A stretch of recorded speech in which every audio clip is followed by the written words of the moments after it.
It's Friday, September 15th. This is The Gateway. I'm Wayne Pratt. Many homes in the Midwest are not prepared to protect people from the extreme heat brought by climate change. There is no unified code to ensure new homes are built to be climate resilient. The infrastructure that we have now is not built for where we are, and it's definitely not built for where we're going. Coming up, the Midwest Newsroom's Holly Edgell explores what lies ahead for Midwest homes and climate change. Employees at the GM plant in Wentzville are on strike as part of a historic job action by the United Auto Workers.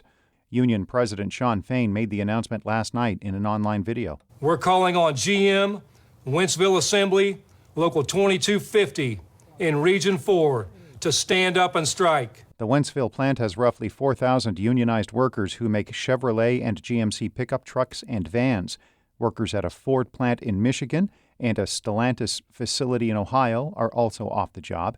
It's the first time the UAW is striking against all Big Three automakers at once.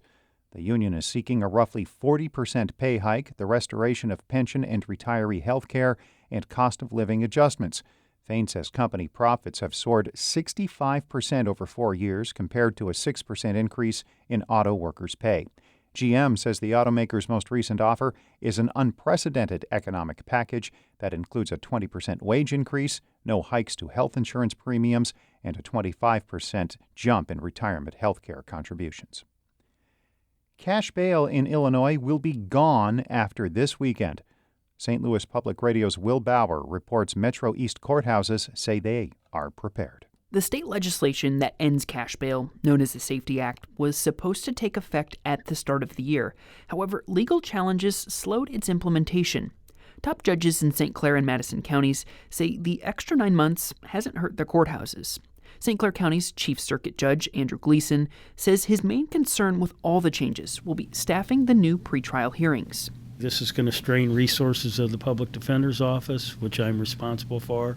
It's also going to probably stress the jail and the sheriff's deputies and the bailiffs in terms of transport. Despite the concern for staffing, Gleason says the judiciary is prepared. They've added one courtroom and one judge will handle all the new hearings. In Belleville, I'm Will Bauer, St. Louis Public Radio. St. Charles is accusing Ameren of moving to drill a new water well without city approval. The Post-Dispatch reports the city has gone to court to stop the utility. A temporary restraining order is in effect and a hearing is set for September 25th. St. Charles officials are concerned the well could further contaminate the area that supplies most of the community's drinking water. The newspaper reports Ameren says the city is misrepresenting the facts and wants to delay remediation. Both sides have been in a dispute about a utility substation in the well field that has led to groundwater contamination.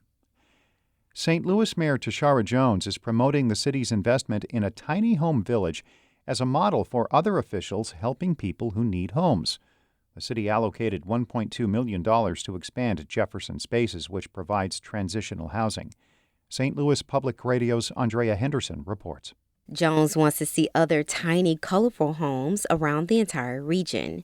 She says St. Louis is shouldering too much of the burden to house people from across the region experiencing homelessness. She wants regional officials to see the tiny home village off Jefferson Avenue and Martin Luther King Boulevard as one possible solution to the housing crisis.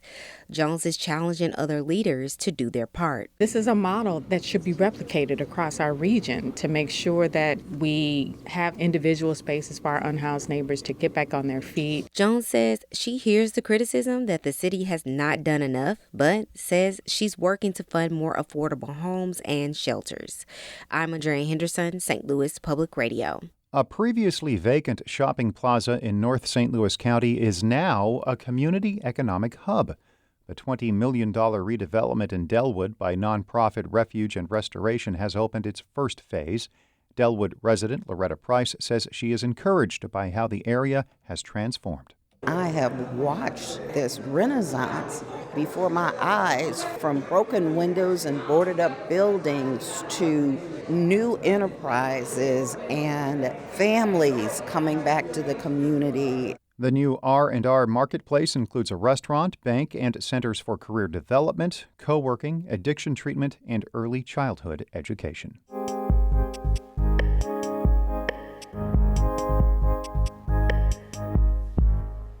Early fall-like temperatures make it easy to forget the scorching heat of August and July.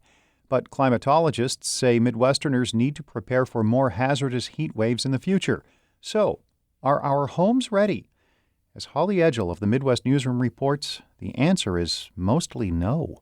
When you live in a 100-year-old house that remains hot at night, even with your AC running full blast, you're bound to lose sleep, especially if you're the father of a newborn. Babies don't like 75-degree temperatures. They like that 68 to 72. That's Justin Glisson, Iowa's state climatologist. Many homes like his are vulnerable to extreme heat because of unsealed gaps in aging materials. Heat keeps him up at night. If you can't cool off during the nighttime hours, that's where you're really starting to perpetuate those daytime high temperatures, just bumping them up. And those conditions played a part when 4 Midwest states broke records for heat-related illnesses at hospitals in August. Scientists foresee an extreme heat belt suffocating the Midwest in the next 30 years. By mid-century, we'll see a sharp increase in days with feels-like temperatures of 125 degrees. The infrastructure that we have now is not built for where we are, and it's definitely not built for where we're going. So it is an infrastructure adaptation aspect that we really have to deal with. It's a big challenge. Alice Hill is a senior fellow at the Council on Foreign Affairs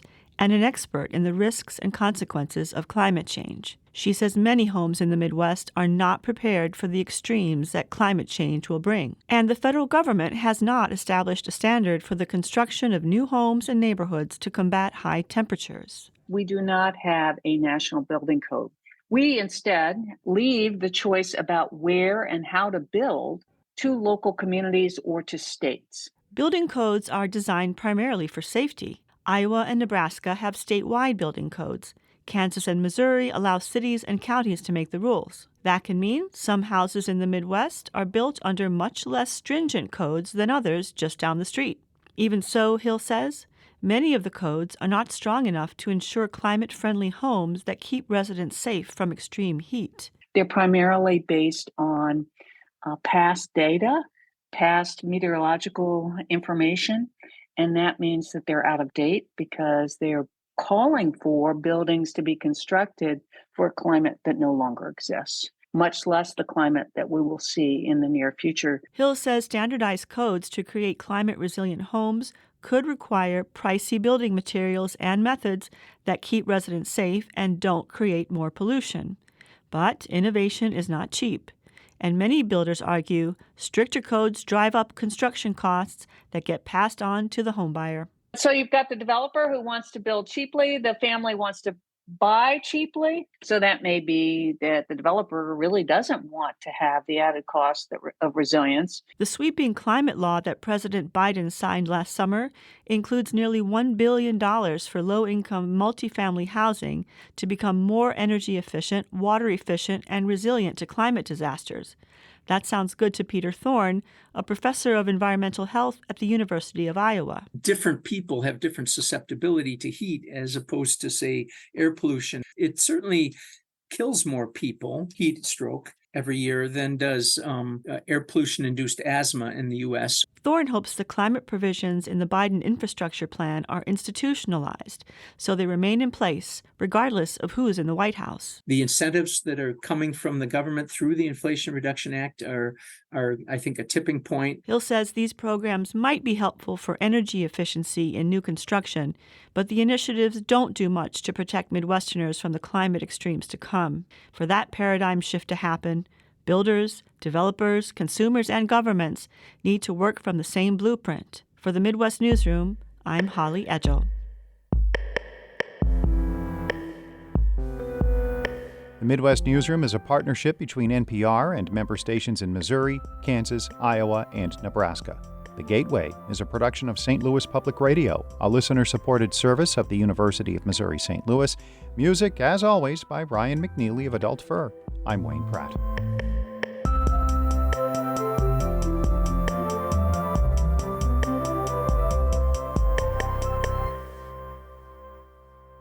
Support comes from Missouri Forest Products Association, committed to sustainable and sound conservation of the state's forests, which support more than 41,000 Missouri jobs, resulting in a $10 billion industry. choosewood.com.